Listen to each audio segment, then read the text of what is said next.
हर हर महादेव, जय भोलेनाथ। नमस्कार दोस्तों, आप सभी का स्वागत है धर्म ज्ञान के मार्ग में। आज हम बात करेंगे निर्जला एकादशी के बारे में कि मासिक धर्म में इस व्रत को कैसे किया जाए, गर्भवती महिलाएं कैसे करेगी, व्रत के संयम और विधि हम लोग इस वीडियो में जानेंगे।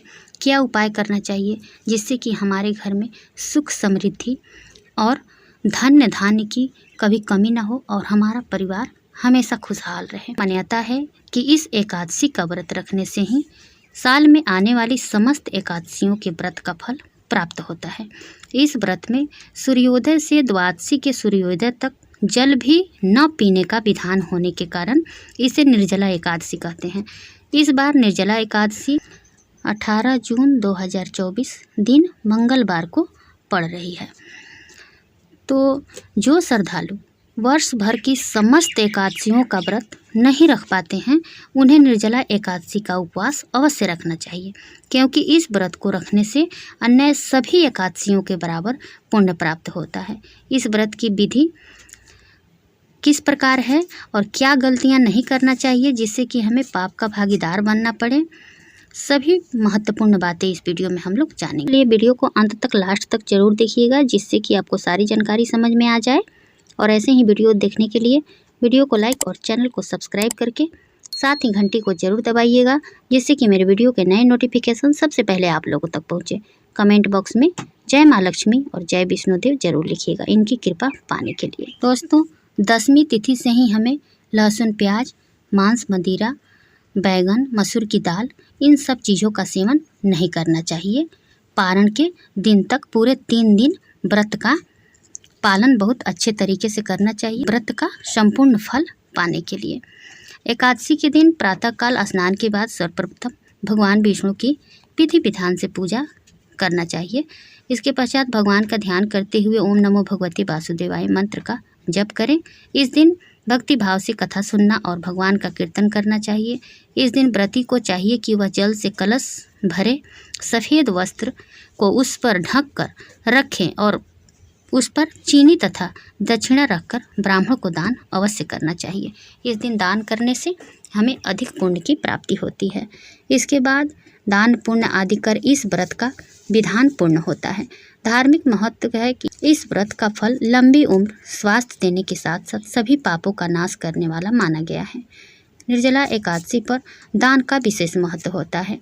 यह एकादशी व्रत धारण कर यथाशक्ति अन्न, जल, वस्त्र, आसन, जूता, छतरी, पंखा तथा फल आदि का दान करना चाहिए। आपके पास जो ही समर्थ है, लेकिन दान जरूर करें।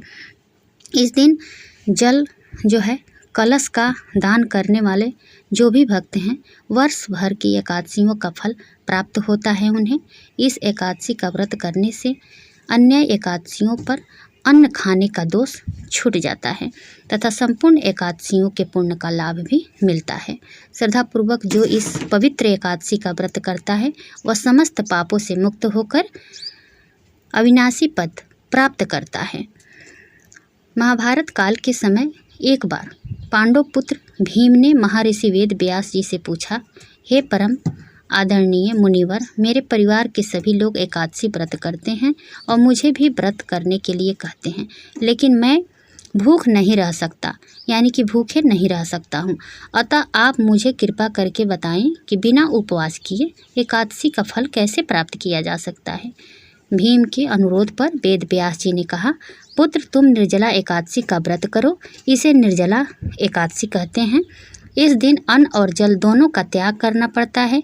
जो भी मनुष्य एकादशी तिथि के सूर्योदय से द्वादशी तिथि के सूर्योदय तक बिना पानी पिए रहता है और सच्ची श्रद्धा से निर्जला व्रत का पालन करता है, उसे साल में जितनी एकादशी आती है, उन सब एकादशियों का फल इस एक एकादशी के व्रत करने से मिल जाता है।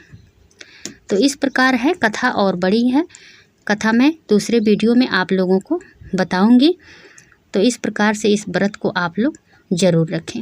गलतियां क्या नहीं करना चाहिए आपको जिससे कि पाप का भागीदार बने, तो एकादशी के दिन भूल कर भी भगवान के भोग में चावल का प्रयोग नहीं करना चाहिए। आपको अक्षत के रूप में भगवान को तिल आप अर्पित कर सकते हैं, लेकिन चावल का भोग आप भगवान को ना लगाएं। इस दिन चावल खाना भी नहीं चाहिए। घर परिवार में जो लोग व्रत नहीं रखते हैं उनको भी चावल नहीं खाना चाहिए। ऐसी मान्यता है कि सभी पाप चावल में ही छिपे रहते हैं। जो लोग चावल ग्रहण करते हैं तो वो पाप का भागीदार होते हैं। दूसरी गलती क्या है कि इस दिन आप झाड़ू लगाने से ज़रूर बचें। झाड़ू लगाने से छोटे छोटे जो जीव होते हैं वो हमारे हाथों से उनका नुकसान हो जाता है, यानी कि वो जीव मर जाते हैं तो हमें पाप लग जाता है। इसलिए जितने भी श्रद्धालु हैं जो एकादशी का व्रत रखते हैं उन्हें भूल कर भी इस दिन झाड़ू और पोंछा नहीं करना चाहिए, नहीं तो उसमें आप ना चाहते हुए भी आपसे छोटे छोटे जीव जो हैं मर जाते हैं, तो इसलिए पाप का भागीदार बनना पड़ता है। अब चलिए जानते हैं कि मासिक धर्म में इस व्रत को कैसे करें। तो मासिक धर्म में अगर आपकी श्रद्धा है कि हम व्रत रखेंगे तो आप एकदम निश्चिंत होकर इस व्रत को जरूर रखें, लेकिन आप भगवान की प्रतिमा को ना छुएं और अपने पूजा मंदिर में ना जाएं। आप मानसिक पूजा करके इस व्रत को रख सकती हैं, इसलिए कि मानसिक पूजा जो है शारीरिक पूजा से भी उत्तम माना जाता है। जब हम मानसिक पूजा करते हैं तो शारीरिक पूजा से भी सर्वश्रेष्ठ होती है।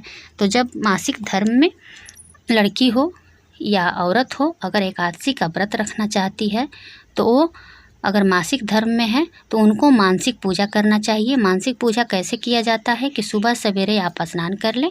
स्नान करने के बाद आप कहीं पे भी एक अच्छा सा जगह पर बैठ जाएं और उसी प्रकार से आप दोनों हाथ जोड़ लें और अपने नेत्र को बंद करें।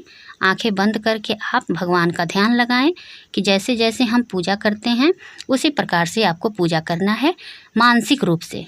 जैसे कि देखिए, आप अपने आँख बंद किए हुए देखिए कि मैं भगवान को भोग लगा रही हूँ, मैं भगवान को फूल चढ़ा रही हूँ, मैं भगवान की आरती कर रही हूँ। इस प्रकार से आप भाव से उनको फूल चढ़ा दीजिए। भाव से भी जितनी पूजा हम शारीरिक रूप से करते हैं उसी प्रकार से हमें मानसिक रूप से करना होता है। मानसिक रूप से करके आप पूरे अगर निर्जला रखती हैं तो बहुत अच्छी बात है। अगर निर्जला नहीं रख पाते हैं आप लोग तो आप लोग जल और फल लेकर भी इस व्रत को रखा जा सकता है, जिससे नहीं हो पाता है। एक बहन मेरी हैं जो पूछी हैं कि मैं बच्चे को दूध पिलाती हूँ तो इस व्रत में फल ले सकती हूँ। तो कोई बात नहीं है, आप फल लेकर इस व्रत को कर सकती हैं, इसलिए कि पहले बच्चा को देखना ज़रूरी होता है। माँ रहेगी नहीं तो फिर बच्चा देखेगा कौन, तो इसलिए पहले बच्चा को देखना होता है। तो जब खाएगी नहीं तो फिर बच्चे को दूध कहाँ से पिलाएगी, तो इसलिए उसमें आपको दोष नहीं लगेगा। आप अपने बच्चे को दूध पिलाइए और आपकी श्रद्धा है कि हम व्रत रखें तो आप जल और फल लेकर के व्रत रखिए। इसी प्रकार से जैसे कि गर्भवती महिलाएं हैं उनको भी भूखे रहना ठीक नहीं है। उनके भी पेट में जो भी बच्चा पलता है तो उसको देखना सबसे पहले ज़रूरी होता है, और उनकी भी श्रद्धा है कि हम व्रत रखें तो जल और फल लेकर के इस व्रत को आप रखिएगा, आपको संपूर्ण फल मिलेगा, इसमें कहीं से कोई दोष नहीं लगेगा। लेकिन जो व्यक्ति स्वस्थ हैं, मस्त हैं, तो उनके लिए यह व्रत जो है निर्जला रखना चाहिए, इसलिए कि जब वो कहीं से उनको कोई दिक्कत नहीं है तो वो इस व्रत को निर्जला रखें व्रत का संपूर्ण फल पाने के लिए। इस दिन भूल कर भी तुलसी का पत्ता आप लोग ना तोड़ें, और तुलसी में जल नहीं दिया जाता है, इसलिए कि इस दिन तुलसी माता का भी व्रत होता है। तो इस दिन तुलसी में आप लोग भूल कर भी जल ना चढ़ाएं। ऐसी गलती नहीं करना चाहिए, नहीं तो आप लोग पाप के भागीदार जरूर बन जाइएगा। एकादशी के दिन हमें क्या उपाय करना चाहिए, चलिए उसके बारे में भी जान लेते हैं।